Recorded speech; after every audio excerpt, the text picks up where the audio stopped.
पुराने जमाने की बात है। एक खूबसूरत और पुराने तर्ज के शहर में एक निहायत दाना और समझदार बुजुर्ग रहते थे, जिन्हें लोग बाबा हामिद के नाम से जानते थे। वो शहर ज्यादा बड़ा नहीं था, मगर वहां के लोग सादा दिल और मेहनती थे। शहर के दरमियान एक पुराना सा दरख्त था, जिसके नीचे अक्सर लोग जमा हो जाते थे, और वही जगह बाबा हामिद की बैठक के तौर पर मशहूर थी। सफेद दाढ़ी, पुरसुकून चेहरा और आंखों में गहरी दानाई लिए बाबा हामिद हर रोज वहां बैठते और लोगों की बातें सुनते थे। बाबा हामिद के बारे में ये बात मशहूर थी कि वो किसी भी मसले को जल्दी में हल नहीं करते थे। जब कोई शख्स अपनी मुश्किल लेकर उनके पास आता, तो वो पहले पूरी बात बहुत गौर से सुनते, फिर कुछ देर के लिए खामोश हो जाते। अक्सर वो अपनी आंखें बंद कर लेते और गहरी सोच में डूब जाते, जैसे वो उस मसले की जड़ तक पहुंचने की कोशिश कर रहे हों। उनकी यही आदत लोगों को बहुत हैरान भी करती थी और मुतासिर भी। शहर के लोग कहते थे कि बाबा हामिद के पास कोई जादुई ताकत नहीं है, बल्कि उनकी असल ताकत उनकी अक्ल, तजुर्बा और इंसाफ पसंदी है। वो हमेशा कोशिश करते थे कि दोनों फरीकों की बात को अच्छी तरह समझें और ऐसा फैसला दें जिससे किसी के साथ नाइंसाफी ना हो। इसी वजह से जब भी शहर में दो लोगों के दरमियान झगड़ा होता या कोई मुश्किल मसला पेश आता, तो लोग सीधा बाबा हामिद के पास पहुंच जाते। दूर दराज के गांव और बस्तियों से भी लोग उनके पास आते थे। कोई जमीन के झगड़े का हल चाहता था, कोई कारोबार के मसले में मशवरा लेने आता था, और कोई अपने घर के मसाइल लेकर उनके सामने बैठ जाता था। बाबा हामिद हर एक को सब्र से सुनते और बड़े सुकून के साथ ऐसा मशवरा देते जिससे अक्सर लोगों के दिल मुतमईन हो जाते। वक्त गुजरने के साथ साथ बाबा हामिद की दानाई की शोहरत पूरे इलाके में फैल गई। लोग उन्हें सिर्फ एक बुजुर्ग नहीं, बल्कि इंसाफ और समझदारी की एक मिसाल समझने लगे थे। हर कोई यही कहता था कि अगर किसी मुश्किल का सही हल चाहिए तो बाबा हामिद के पास जाना चाहिए, क्योंकि वो हमेशा हर बात की गहराई तक जाकर फैसला करते हैं। और यही वजह थी कि एक दिन एक ऐसा अजीब वाकया पेश आया जिसने पूरे शहर को हैरान कर दिया, और इस मुश्किल का हल भी आखिरकार बाबा हामिद की दानाई से ही निकलना था। एक दिन ऐसा हुआ कि उसी शहर के करीब से 3 मुसाफिर गुजर रहे थे। उनके नाम अली, सलीम और फहद थे। ये तीनों दोस्त कई महीनों से दूसरे शहर में तिजारत कर रहे थे। उन्होंने मेहनत और ईमानदारी से काम किया था, और अब जब उनकी तिजारत अच्छी हो गई तो वो अपनी कमाई लेकर अपने गांव वापस जा रहे थे। उनके दिल खुशी से भरे हुए थे, क्योंकि वो काफी अरसे बाद अपने घरों और अपने प्यारों से मिलने वाले थे। रास्ता लंबा था और उन्हें पैदल ही सफर करना पड़ रहा था। हर एक के पास अपनी कमाई की एक अलग थैली थी, जिसमें सोने चांदी के सिक्के और कुछ कीमती सामान भी था। चलते चलते जब वो एक सुनसान रास्ते से गुजर रहे थे, तो अली ने सोचते हुए कहा, दोस्तों, अगर हम सब अपनी अपनी थैलियां अलग अलग लेकर चलेंगे तो रास्ते में चोरी या डाका पड़ने का खतरा भी हो सकता है। क्यों ना हम अपनी सारी कमाई एक ही थैली में रख दें। इस तरह हम तीनों इसका ख्याल रखेंगे और हमारा माल ज्यादा महफूज रहेगा। अली की बात सुनकर सलीम और फहद को भी ये मशवरा अच्छा लगा। उन्होंने फौरन अपनी अपनी थैलियां खोलीं और सारा माल एक बड़ी थैली में जमा कर दिया। अब वो तीनों उस एक थैली की हिफाजत करते हुए आगे बढ़ने लगे। काफी देर सफर करने के बाद सूरज गुरूब होने लगा और आसमान पर अंधेरा फैलने लगा। रास्ता भी सुनसान था और आसपास कोई बस्ती नजर नहीं आ रही थी। तीनों मुसाफिर समझ गए कि अब इस वक्त सफर करना खतरनाक हो सकता है, इसलिए उन्हें रात गुजारने के लिए किसी जगह की जरूरत थी। कुछ दूर चलने के बाद उन्हें एक छोटा सा मिट्टी का घर नजर आया। इस घर में एक तन्हा रहने वाले बूढ़े आदमी चचा करीम रहते थे। चचा करीम एक सादा और मेहनती इंसान थे, जो अपनी जिंदगी खामोशी से गुजार रहे थे। तीनों मुसाफिर इस घर के दरवाजे पर गए और अदब से दरवाजा खटखटाया। दरवाजा खुला तो सामने सफेद दाढ़ी वाले चचा करीम खड़े थे। अली ने बड़ी इज्जत के साथ कहा, चचा जान, हम मुसाफिर हैं और अपने गांव जा रहे हैं। रास्ते में रात हो गई है, इसलिए हम आपसे दरख्वास्त करते हैं कि हमें एक रात के लिए यहाँ ठहरने की इजाजत दे दें। सुबह होते ही हम अपनी मंजिल की तरफ रवाना हो जाएंगे। चचा करीम ने कुछ लम्हे सोचा और फिर मुस्कुराकर उन्हें अंदर आने की इजाजत दे दी। तीनों मुसाफिरों ने उनका शुक्रिया अदा किया और अंदर आ गए। फिर उन्होंने अपनी कमाई वाली थैली चचा करीम के हवाले करते हुए कहा, चचा जान, इस थैली में हमारी सारी कमाई है। हम चाहते हैं कि आप इसे अपने पास अमानत रख लें, लेकिन एक शर्त है। जब तक हम तीनों एक साथ इसे लेने ना आएं, आप ये थैली किसी एक को भी ना दीजिएगा।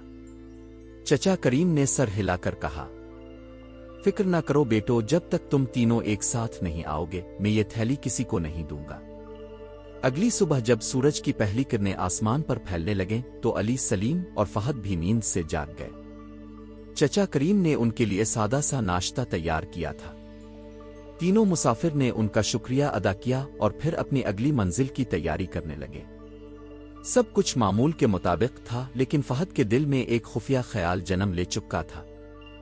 फहद ने रात ही को सोच लिया था कि अगर वो किसी तरह इस थैली को अकेला हासिल कर ले तो सारा माल इसी का हो जाएगा। इस लालच ने इसके दिल को अंधा कर दिया था। वो अपने दोस्तों के साथ कई महीनों तक मेहनत करता रहा था, मगर अब उसके दिल में धोखा देने का ख्याल मजबूत हो चुका था। चंद लम्हों बाद वो अली और सलीम के पास गया और बोला, दोस्तों, चचा करीम ने हमारी बहुत मेहमान नवाजी की है। क्यों ना हम जाने से पहले उनके खेतों में थोड़ी देर काम करके उनकी मदद कर दें। अली और सलीम को ये बात बहुत अच्छी लगी। वो दोनों फौरन तैयार हो गए। तीनों चचा करीम के खेतों की तरफ चले गए और वहां काम करने लगे। कुछ देर बाद फहद ने मौका देखकर कहा, मुझे बहुत प्यास लग रही है, मैं जाकर चचा करीम से पानी ले आता हूं, तुम दोनों के लिए भी ले आऊंगा। अली और सलीम भी थके हुए थे, इसलिए उन्होंने सर हिलाकर इजाजत दे दी। फहद फौरन घर की तरफ चल पड़ा। जब वो चचा करीम के पास पहुंचा तो उसने बड़े एतमाद से कहा, चचा जान, हम लोग अब यहां से जाने वाले हैं, इसलिए हमारी थैली मुझे दे दीजिए। चचा करीम को फौरन वो बात याद आई जो मुसाफिरों ने रात को कही थी।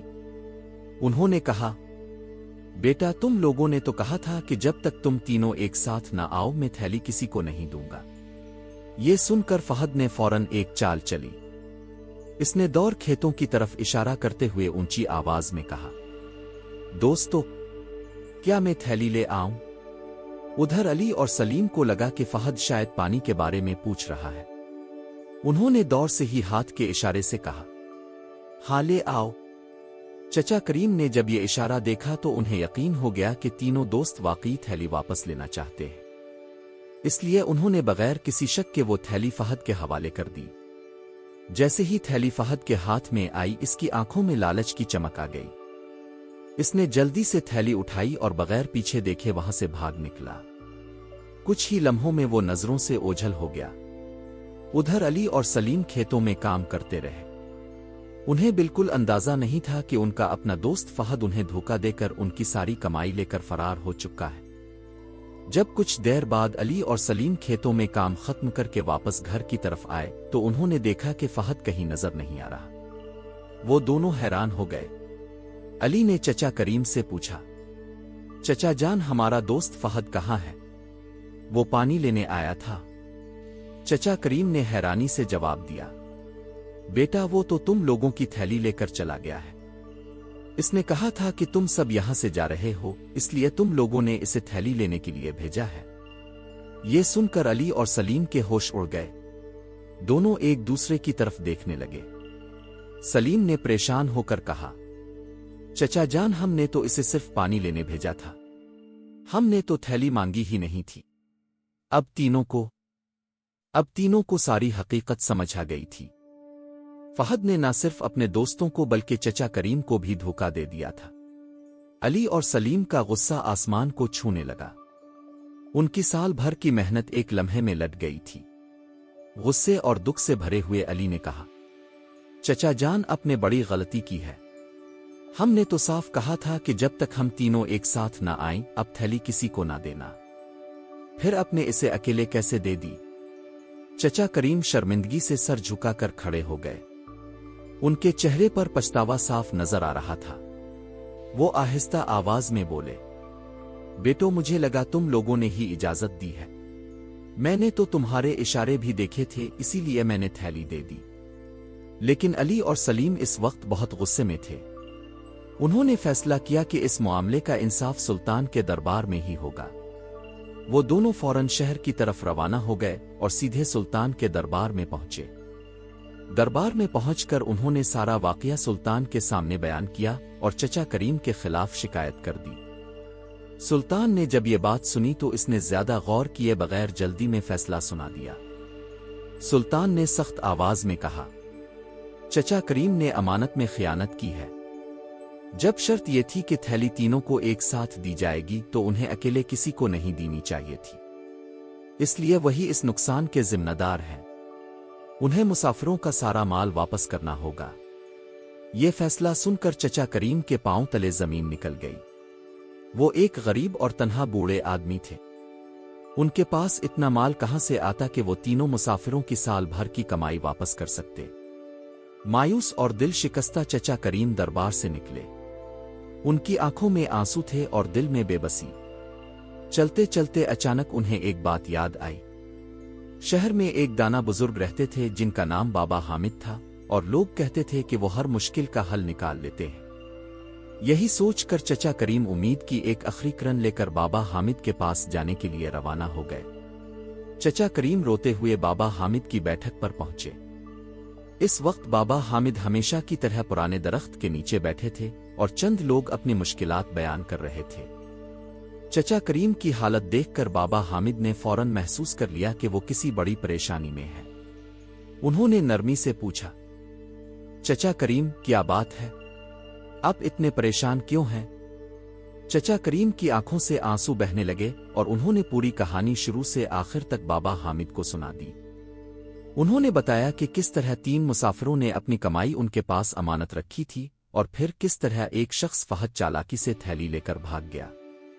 उन्होंने ये भी बताया कि सुल्तान ने उन्हें ही इस नुकसान का जिम्मेदार करार दे दिया है।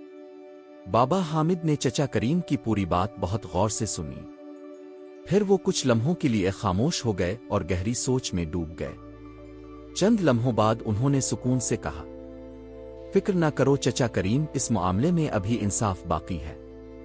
चिल्लू, मेरे साथ सुल्तान के दरबार चलते हैं। अगले ही दिन बाबा हामिद सुल्तान के दरबार में पहुंचे। दरबार में सुल्तान अली और सलीम भी मौजूद थे। सुल्तान ने बाबा हामिद को देखकर एहतराम से पूछा, बाबा हामिद, आप इस मामले में क्या कहना चाहते हैं? बाबा हामिद ने निहायत सुकून और संजीदगी से कहा, सुल्तान मोहतरम, मैं सिर्फ एक बात याद दिलाना चाहता हूं। जब मुसाफिरों ने अपनी थैली चचा करीम के पास रखी थी तो उन्होंने साफ कहा था कि जब तक तीनों एक साथ न आए थैली किसी को ना दी जाए। फिर बाबा हामिद ने दरबार में मौजूद अली और सलीम की तरफ देखते हुए कहा, अब यहां सिर्फ 2 आदमी मौजूद हैं। तीसरे आदमी फहद का कहीं पता नहीं। अगर शर्त यह थी कि थैली तीनों को एक साथ दी जाएगी तो पहले फहद को दरबार में हाजिर किया जाए। जब तक वो नहीं आता इस मामले का फैसला कैसे हो सकता है? बाबा हामिद की ये बात सुनकर दरबार में खामोशी छा गई। सुल्तान ने कुछ लम्हे सोचा और फिर इसे अपनी जल्दबाजी का एहसास हो गया। इसे समझ आ गया कि इसने बगैर गहराई में जाए फैसला सुना दिया था। सुल्तान ने फौरन ऐलान किया कि चचा करीम इस मामले में कसूरवार नहीं है। असल मुजरिम फहद है, जिसने अपने दोस्तों को धोखा दिया और अमानत लेकर फरार हो गया। ये फैसला सुनकर चचा करीम की आंखों में खुशी के आंसू आ गए। दरबार में मौजूद सब लोग बाबा हामिद की दानाई की तारीफ करने लगे। इस दिन सुल्तान को भी एक बड़ा सबक मिला कि इंसाफ हमेशा सोच समझकर और हर पहलू को देखकर करना चाहिए। इस वाकये के बाद पूरे शहर में बाबा हामिद की अक्ल दानाई के चर्चे और भी ज्यादा फैल गए और लोग ये समझ गए कि हकीकी दानाई यही है कि हर मामले की गहराई में जाकर इंसाफ किया जाए।